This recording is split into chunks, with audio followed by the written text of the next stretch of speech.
नमस्कार, स्वागत है आपका। और हमारे साथ अब यहाँ पर वर्ल्ड गोल्ड काउंसिल के सचिन जैन जुड़ चुके हैं। सचिन नमस्कार, आपको दिवाली की बहुत बहुत शुभकामनाएं। जिस तरह की बढ़त हमने सोने में आते हुए देखी है, जहाँ पर रोज एक नई तेजी देखने को मिलती है, क्या आपने त्योहारी मांग पर कोई असर पड़ता हुआ देखा है?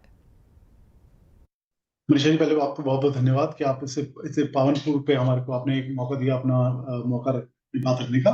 तो जो हमारे को ऑन ग्राउंड से फीडबैक आ रहा है कि कस्टमर इसमें बहुत बहुत उत्सुकता से गोल्ड पे दुकानों पे कंज्यूम कर रहे हैं। कई जगह हम लोग को ये लग रहा है कि काफी जो शादियां हैं उनकी बाइंग हो रही है, थोड़ी प्रीपोन हो रही है वो, और एक मेडेलियन की बाइंग बहुत ज्यादा बढ़ गई है। यहाँ से आपको क्या लगता है कि सोने की कीमतें कहाँ जा सकती हैं? आई नो आप एक प्राइस नहीं दे सकते हैं, लेकिन आपको लगता है कि बुलिशनेस जारी रहेगी?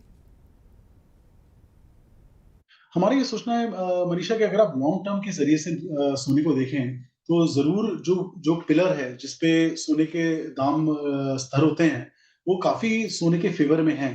पर हमारा सोचना ये है कि लॉन्ग टर्म पर्सपेक्टिव से सर्टेनली ये हमारे फ़ेवर में और सोने के फ़ेवर में चलेगा। शॉर्ट टर्म में अगर कुछ उतार-बढ़ाव होती है, तो वो विल बी मार्केट फोर्सेस के हिसाब से, लेकिन लॉन्ग टर्म में डेफिनिटली एक जो रुझाव है और जो एक रीज़न्स हैं गोल्ड का हम लोग की एक एक प्राइसिंग निकलती है, वो इन फ़ेवर ऑफ गोल्ड है। हम्म। सचिन, क्या कहेंगे आप कि इन स्तरों पर आपको क्या लगता है कौन सोना खरीद रहा है? मतलब $4,000 प्रति आउंस के ऊपर और 1,30,000 के आसपास कौन खरीदारी कर रहा है?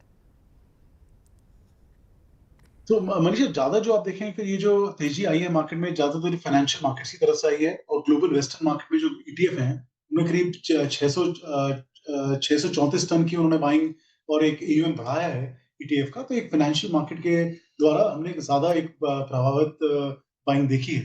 अगर आप भारतवर्ष में देखें, तो ईटीएफ काफ़ी अच्छा कर रहे हैं, कि इन्वेस्टमेंट डिमांड काफ़ी बढ़ी हुई है। लेकिन एक फोमो जिसे कहते हैं, फियर ऑफ मिसिंग आउट, भी काफ़ी हमें मार्केट में मिल रहा है, जिसमें क्योंकि ये जो दौर है दिवाली का, धनतेरस का, इसमें कंज्यूमर आते हैं, तो कंज्यूमर का इंटरेस्ट एक ऑल टाइम हाई पे है। लेकिन जो अगर आप देखें ग्रैनुलर डिटेल पे, तो पिछले पिछले 1 से डेढ़ महीने में करीब 60 से 65 नई दुकानें खुली हैं, जो सोने का व्यापार के लिए। और हमारा ये सोचना है कि जो सोने का कंजम्पशन है, वो एक मेडेलियंस पे ज़्यादा हो रहा है, तो एक वैल्यू ऑफ फाइनेंशियलाइज़ेशन, मगर एक एक फिजिकल फॉर्मेट में। और जो कंज्यूमर्स, जिनके, जैसे मैंने मेंशन किया, जिनके घरों में शादियां हैं और एक एक मस्ट एक बाइंग है, वो लोग थोड़ा प्रीपोन कर रहे हैं। सचिन, कुछ वर्ड ऑफ कॉशन देना चाहेंगे इन स्तरों पे? क्योंकि जैसे आपने कहा, एक फोमो है, इंटरेस्ट लोगों का सोने में एक ऑल टाइम हाइज पर है। कैसे देखते हैं फिर इसे? नहीं, बिल्कुल मनीषा, एक अगर आप देखें कि ये जो गोल्ड के इतनी तेजी से जो बढ़ाव रेट में है, ये सर्टेनली बहुत रिस्की एक लेवल पे भी है। लेकिन हमारा सोचना है कि जैसे ही अगर प्राइस थोड़ा गिरेगा, तो एक एक कंज्यूमर ऐसा है जो वेट कर रहा है एक सर्टेन लेवल ऑफ प्राइस पे, तो उसमें भी एंट्री पॉइंट काफी आना चाहिए। तो हमें हमारा सोचना ये है कि अगर कुछ करेक्शन भी होता है मार्केट में, देन देयर विल बी एक कंज्यूमर रेडी है उस कंजम्पशन के लिए। तो ये एक आउटपुट हमारे को लगता है जो होना चाहिए। सचिन, यूजुअली हम देखते हैं साउथ इंडिया से डिमांड सबसे ज़्यादा होती है सोने में, लेकिन जिस तरह के करंट लेवल्स हैं, बाइंग पैटर्न्स हैं, सबसे ज़्यादा मांग देश के किस कोने से आ रही है? मनीषा, ऑल इंडिया मांग बहुत अच्छी बनी हुई है, और जैसे आपने बोला, साउथ इंडिया टिपिकली आपका धनतेरस पे, दिवाली पे इतना एक्टिव नहीं होता जितने नॉर्थ इंडिया और वेस्ट इंडिया ज्यादा होते हैं, और इवन इवन कलकत्ता के मार्केट में। तो जो 2 दिन बाद पर्व है अपना धनतेरस का, तो हमारे काफी होप है, काफी तैयारी रिटेलर्स ने कर रखी है। पहली बार हमें देखने को मिल रहा है कि एक मार्केट में प्रीमियम चल रहा है, लेकिन उस प्रीमियम पे भी बहुत डिमांड है। जब सोने का स्तर 1,05,000 के करीब पहुंचा था, तब हमने काफी स्लो फुटफॉल एक दुकानों में देखे थे, लेकिन जैसे ही आपका प्रतिपक्ष आया, उसके बाद से जब से तेजी पकड़ी है, इस समय इसके बाद काफी स्ट्रॉन्ग डिमांड, 1,15,000 के ऊपर डिमांड दोबारा काफी स्ट्रॉन्ग हो गई। एक फाइनल सवाल सचिन, अगर कैरेटेजेस की बात करें, क्योंकि सोने के प्राइसेस इतने हाई हैं, तो 22 की खरीदारी सबसे ज़्यादा है। कुछ लोग 18 भी ले रहे हैं, कुछ 24 भी ले रहे हैं।